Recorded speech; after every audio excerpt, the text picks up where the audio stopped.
روشنی ابر میں سورج کی نمائندہ ہے، صلح باقی ہے جہاں میں جو حسن زندہ ہے۔ ناظرین السلام علیکم ورحمۃ اللہ وبرکاتہ۔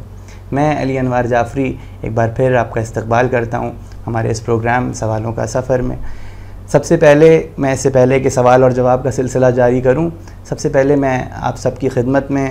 اور ہمارے مہمان علی جناب مولانا پیام حیدر رضوی صاحب قبلہ السلام علیکم، میں آپ کی خدمت میں، ہمارے ناظرین کی خدمت میں، اور سب سے پہلے تو ہمارے وقت کے امام حضرت حجت کی خدمت میں امام حسن مجتبیٰ علیہ السلام کی ولادت کی بہت بہت مبارکباد پیش کرتا ہوں۔ ناظرین، چونکہ آج کا دن مولا حسن مجتبیٰ علیہ السلام کی ولادت سے منسوب ہے،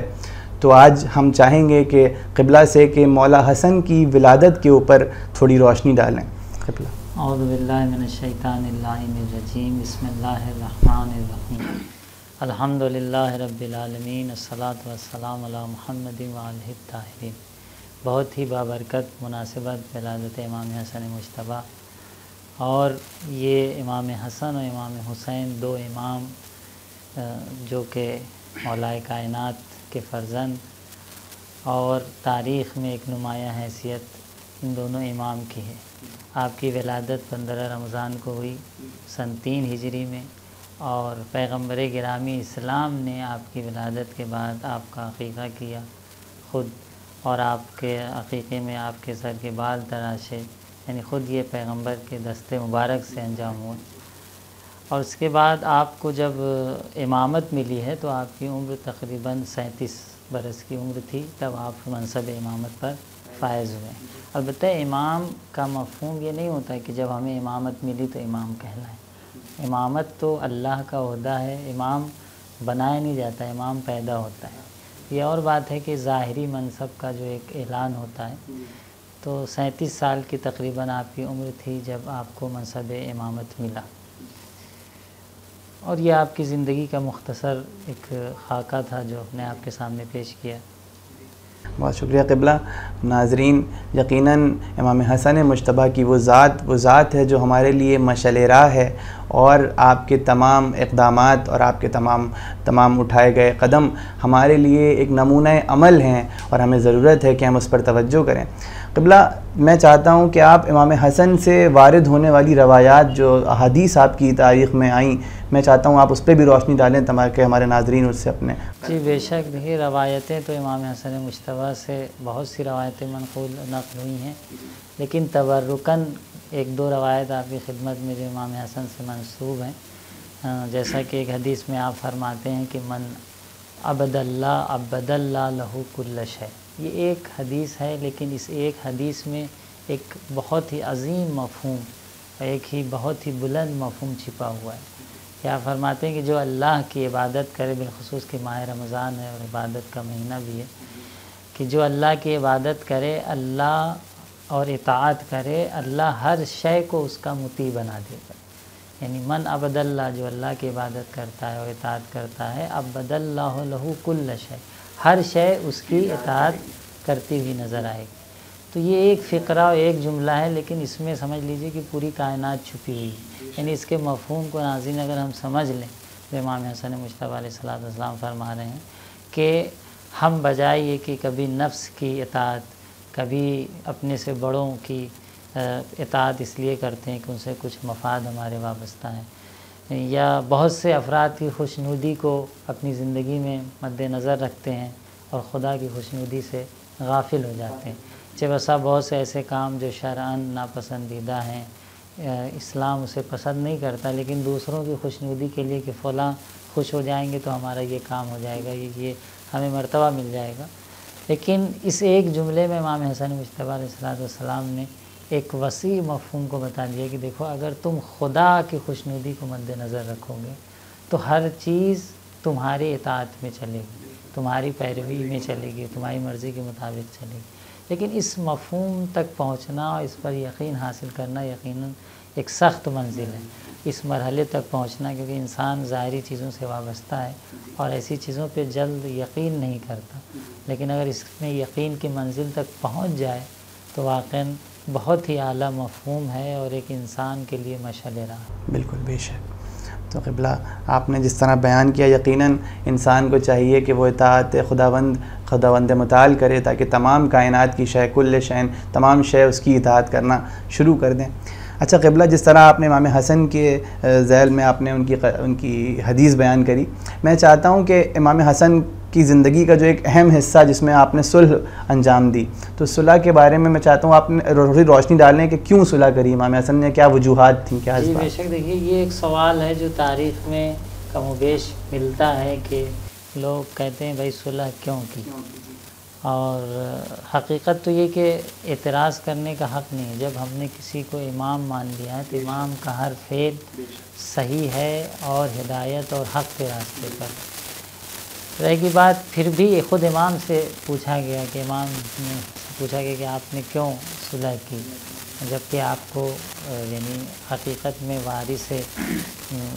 مولا کائنات اور امامت کے منصب کے وارث آپ تھے، حقیقی جو خلیفہ مسلمین جسے بننا چاہیے تھا وہ آپ تھے، لیکن آپ نے صلح کر لی۔ تو دیکھیے امام کا جو کام ہوتا ہے وہ مصلحت کی بنیاد پر ہوتا ہے، اور امام نے وہیں پر جب امام سے پوچھا گیا تو بہت ہی خوبصورت جواب امام نے دیا، کہا کہ جس طریقے سے قرآن میں جناب موسیٰ اور خضر کا واقعہ ذکر کیا کہ جناب موسیٰ خضر کے ساتھ چل رہے تھے شاگردی میں، اور جناب خضر نے کشتی میں سوراخ کر دیا، اس کے بعد موسیٰ ناراض ہوئے، پھر آگے بڑھے تو ایک شہر میں کھانا طلب کیا، کھانا نہیں ملا، آگے بڑھے تو دیوار گر رہی تھی، دیوار روک دی، کہا کہ آپ یہ کیوں کر رہے ہیں، جس شہر کے باشندے ہمیں کھانا دینے کو نہیں تیار ہیں، آپ ان کی دیوار کی حفاظت کر رہے ہیں۔ تو ان تمام مرحلے، اس کے بعد وہ ایک بچہ جس کو جناب خضر نے قتل کر دیا، قرآن میں ذکر کیا ہے، اور پھر جناب موسیٰ جب تحمل سے باہر ہوا اور برداشت نہ کر سکے تو وہ کہنے لگے کہ اب تو یہ چیز تو بہت ہی غیر قابل تحمل ہے۔ لیکن ان تمام واقعات سے دیکھیے قرآن کا ایک ایک واقعہ، ایک ایک داستان جو ہے ہمارے لیے عبرت ہے، اور اس سے ہمیں عبرت و درس لینا چاہیے کہ یہ قرآن کیوں بتانا چاہ رہا ہے، اس واقعے کو کیا نقل کر رہا ہے۔ واقعہ ہمیشہ نصیحت حاصل کرنے کے لیے ہوتا ہے۔ واقعے کو اگر ہم صرف واقعے کے طور پر بتائیں کہ 5-7 منٹ کچھ بیان ہو جائے اور انہوں نے ایک اچھا کام کیا یا ایسا کیا، تو یہ آپ نے واقعے سے حقیقت میں فائدہ نہیں اٹھایا۔ واقعے کا مسئلہ ہی یہی ہے اور مقصد ہی یہی ہے کہ ہم اس سے کچھ نصیحت لیں۔ اب قرآن یہی بتانا چاہ رہا ہے کہ کوئی ضروری نہیں ہے کہ سامنے والے کا ہر عمل آپ کو سمجھ میں آئے، ہو سکتا ہے کہ اس کی کچھ حکمتیں ہوں، کچھ دلیلیں ہوں جس بنیاد پر اس کا عمل صحیح ہے۔ البتہ یہاں پر یہ بھی توجہ دلاتے چلیں کہ ناظرین ایسا نہیں ہے کہ اب سامنے والے کا عمل ہمیں سمجھ میں نہ آئے تو ہر شخص اپنے غلط کام کے لیے بہانے ڈھونڈتا چلے اور عذر پیش کرتا چلے کہ بھائی ہماری چیز ہے، آپ کو ہو سکتا ہے سمجھ میں نہ آئے۔ لیکن نہیں، جو شخص دیانتداری سے، ایمانداری سے، نیک ہونے کے حوالے سے پہچانا جا رہا ہے، سب جان رہے ہیں کہ اس کا عمل ہمیشہ اللہ کی مرضی کے مطابق ہوتا ہے، جسے آپ کہتے ہیں کہ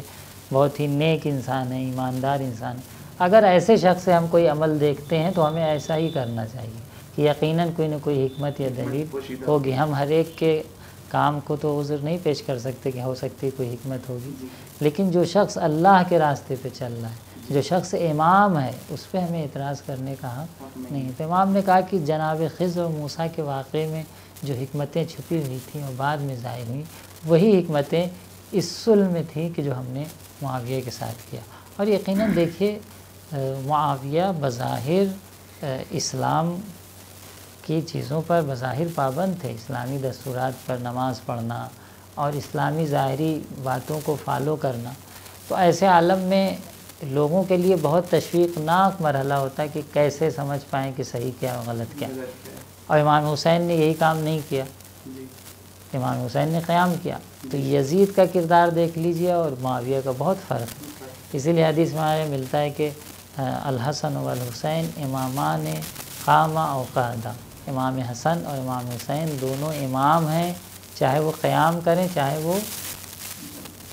جنگ نہ کریں، یعنی صلح کر لیں، بیٹھ جائیں، قعود کریں یعنی بیٹھ جائیں، جنگ نہ کریں۔ امام حسن مجتبیٰ بھی ایسا نہیں کہ جنگ نہیں کرنا چاہتے تھے، کچھ ایسے افراد آپ کے ہی ساتھیوں میں سے خرید لیا تھا دشمن نے، کہ نتیجے میں آپ دیکھ رہے تھے کہ